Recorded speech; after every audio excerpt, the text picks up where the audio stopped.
अस्सलाम वालेकुम, welcome to video lecture session. Student, जैसा कि लास्ट लेक्चर में हमने टॉपिक पढ़ा था नंबर सिस्टम कन्वर्जन, जिसमें दिया होता था binary to hexa, hexa to binary, binary decimal, यानी कि हम कन्वर्ट करते थे, वो सीखा कि कैसे कन्वर्ट किया जाता था।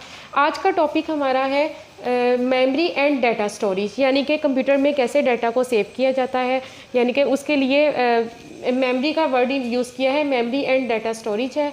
अब इसमें टू टाइप की मेमोरी होती है, एक होती है वोलाटाइल मेमोरी और दूसरी होती है नॉन वोलाटाइल मेमोरी। जो वोलाटाइल मेमोरी है इसको रैम भी बोला जाता है, प्राइमरी मेमोरी भी बोला जाता है और टेम्परेरी मेमोरी भी बोला जाता है।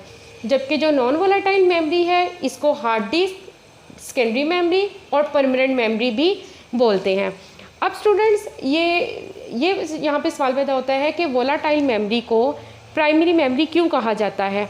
अब देखिए, सीपीयू के जो बिल्कुल साथ मेमोरी होती है उसको बोलते हैं रैम, और रैम के बाद जो मेमोरी होती है उसको बोलते हैं सेकेंडरी मेमोरी। अब सीपीयू की जो डायरेक्ट एक्सेस होती है वो रैम के साथ होती है, ठीक है। उसके बाद आती है सेकेंडरी मेमोरी।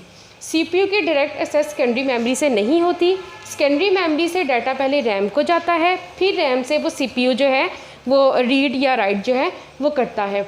अब अगर सीपीयू की डायरेक्ट एक्सेस सेकेंडरी मेमोरी की तक हो तो इससे क्या होता है कि स्पीड स्लो हो जाती है, क्योंकि जो सीपीयू की स्पीड है वो तेज़ होती है और जबकि सेकेंडरी मेमोरी की स्पीड जो है वो स्लो होती है। तो इसलिए सीपीयू की डायरेक्ट एक्सेस सेकेंडरी मेमोरी पर नहीं होती, पहले रैम फिर डाटा आएगा, फिर रैम से सीपीयू में जाएगा। इसलिए सीपीयू और सेकेंडरी मेमोरी के सेंटर में जो मेमोरी होती है वो जो फास्ट होती है रैम होती है, जो कि सीपीयू और सेकेंडरी मेमोरी दोनों की स्पीड को बैलेंस करता है।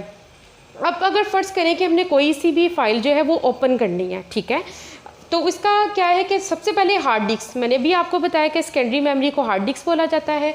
सबसे पहले क्या होगा, डाटा हार्ड डिस्क से रैम में आएगा, रैम से फिर सीपीयू में, जब भी अगर हमने कोई फाइल जो है वो ओपन करनी है।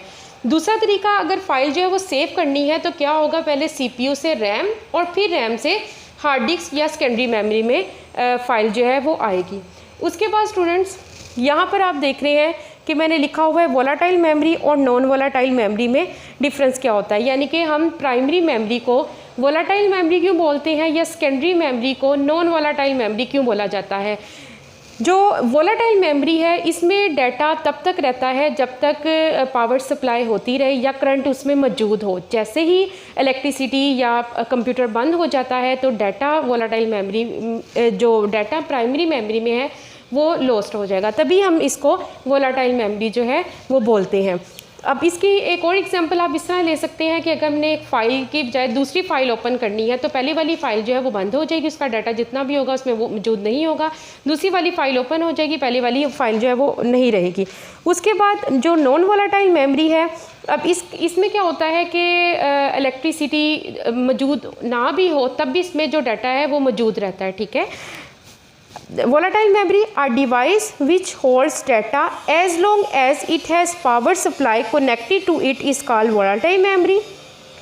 उसके बाद नॉन वोलाटाइल क्या है, a device which can hold data even if it is not connected to any power source. Example इसकी आ जाती है फ्लैश मेमोरी और मेमोरी कार्ड। अब आपने देखा होगा कि मेमोरी कार्ड अक्सर मोबाइल में डाला होता है, उसमें डाटा जो है वो सेव ही रहता है, वो डिलीट नहीं होता। तो ये एग्जांपल आ जाती है नॉन वोलाटाइल मेमोरी की। स्टूडेंट, आज जो हमने टॉपिक पढ़ा, मेमोरी का टॉपिक पढ़ा, हमने देखा कि मेमोरी क्या होती है। असल में कंप्यूटर में जो भी डाटा सेव होता है वो मेमोरी में सेव होता है, और मेमोरी टू टाइप की होती है, जिसमें हमने पढ़ा वोलाटाइल मेमोरी और दूसरी हमने पढ़ा नॉन वोलाटाइल मेमोरी। वोलाटाइल को प्राइमरी भी बोला जाता है और नॉन वोलाटाइल को सेकेंडरी भी बोला जाता है। तो वोलाटाइल जो फिर हमने इसका डिफरेंस देखा और सीपीयू, रैम और सेकेंडरी मेमोरी की वर्किंग देखी। उम्मीद करती हूँ कि आज का लेक्चर आपको समझ लग गई होगी। अच्छा स्टूडेंट्स, अल्लाह हाफिज़।